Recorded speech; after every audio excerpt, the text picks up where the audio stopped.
बिहार चुनाव को लेकर बड़ी जानकारी। दिल्ली में बीजेपी की बैठक लगातार जारी है।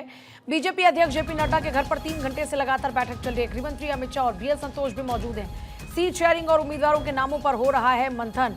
देखिए, बड़ी जानकारी है। एक तरफ बैठकों का दौर लगातार जारी, दूसरी तरफ आप देख रहे हैं कि किस तरीके से नामांकन की प्रक्रिया भी शुरू हो चुकी है। तारीखों का ऐलान हो चुका है।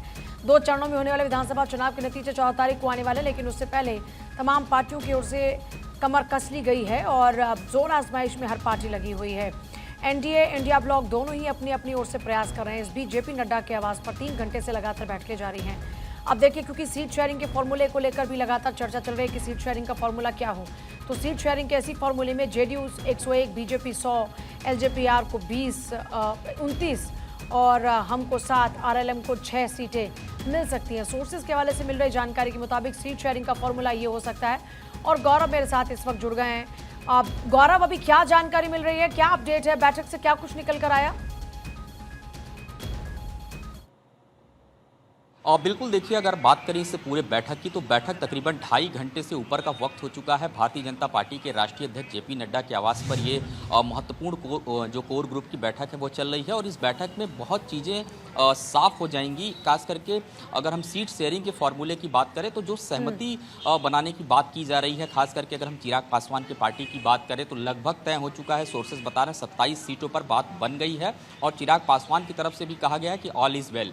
दूसरा, अगर अपडेट आपको दे दूं, अब से 5 मिनट पहले इस पूरे बैठक में चूंकि मौजूद नहीं थे जीतन राम मांझी, 5 मिनट पहले ही वो नड्डा के आवास के अंदर गए हैं। ऐसा माना जा रहा है कि बैठक जब चल रही थी कोर ग्रुप की, इसमें जाहिर सी बात है एक विधानसभा के सीटों का जो आकलन है वो किया गया और उसके बाद मांझी का आना। तो ये भी अब मान के चलिए कि जो जीतन राम मांझी की डिमांड पहले हो रही थी लगातार कि 15 सीटों पर वो चुनाव लड़ना चाहते हैं, उसके बाद फिर उसमें बार्गेनिंग कैपेसिटी उन्होंने अपनी बढ़ाई। अब जीतन राम मांझी की पार्टी को तकरीबन 6 से 7 सीटें मिलने का अनुमान है, सोर्सेज बता रहे हैं। जीतन राम मांझी अब से थोड़ी देर पहले ही अंदर गए हैं, इस बैठक में शामिल होंगे। और ये एक तरफ जहां बैठक चले, तो दूसरी तरफ अगर आपको बताएं कि जो भारतीय जनता पार्टी ने अपना अंदरूनी सर्वे कराया था, इंटरनल जो सर्वे पार्टी की तरफ से किया गया था, सभी जो विधानसभा की सीटें हैं वहां पर जिन कैंडिडेटों के नाम की बात की गई थी, एक विधानसभा सीट से 3 कैंडिडेटों का जो सत्यापन था वो किया गया और उसमें भी अब वरीयता के आधार पर टिकट फाइनल होगा।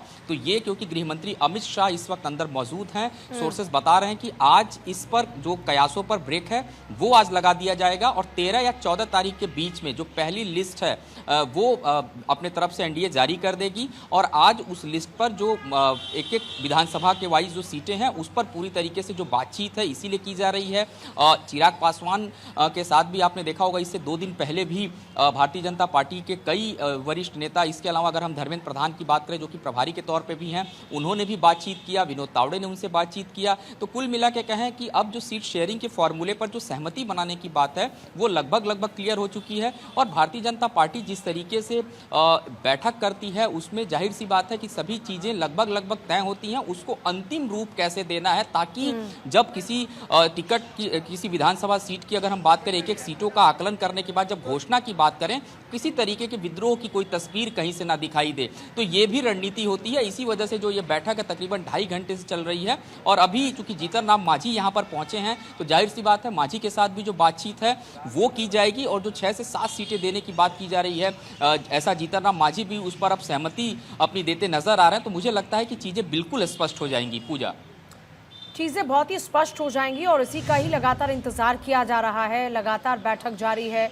गौरव, क्योंकि आपने जिक्र किया कि अमित शाह भी अंदर हैं और जेपी नड्डा के आवास पर ही लगातार बैठक चल रही है, क्या ये मानकर चलें कि अब कम से कम जो इंतजार है वो खत्म हो जाएगा, चाहे वो सीट शेयरिंग के फॉर्मूले का हो, चाहे उम्मीदवारों के नामों को लेकर हो?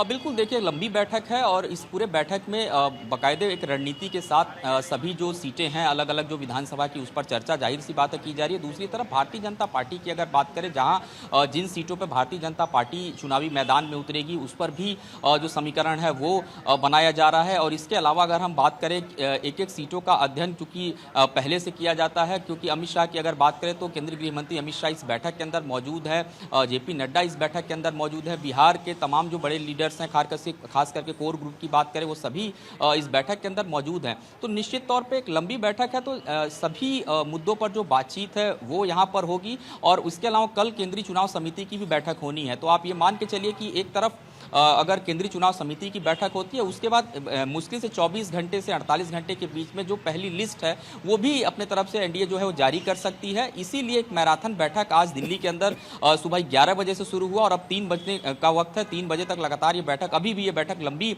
है, क्योंकि धीरे धीरे जो है लोग जो पहुंच रहे हैं, अभी जीतन राम मांझी आए हैं, उनसे भी बातचीत होगी। तो जो सीटों पर सहमति बनाने की प्रक्रिया है, लगभग आज उसको अंतिम रूप दे दिया जाएगा, ताकि जब टिकट लोगों को दिया जाए, टिकट जारी किया जाए, तो किसी तरीके की कोई विद्रोह की तस्वीर बिहार में निकल करके सामने ना आए। पूजा, अच्छा, अभी भी कहीं कोई पेच फंसा हुआ है क्या? क्योंकि अभी जितने भी नाराज नेताओं की बात चल रही थी वो ऑलमोस्ट बैठक में हैं, तो क्या ये मानकर चले कि जो खींचतान चल रही थी सीट शेयरिंग को लेकर वो मिट चुकी है? अब बात प्रत्याशियों पर हो रही है, अब बात वहाँ के सियासी समीकरण को लेकर हो रही है, क्या इनपुट्स मिल रहे हैं?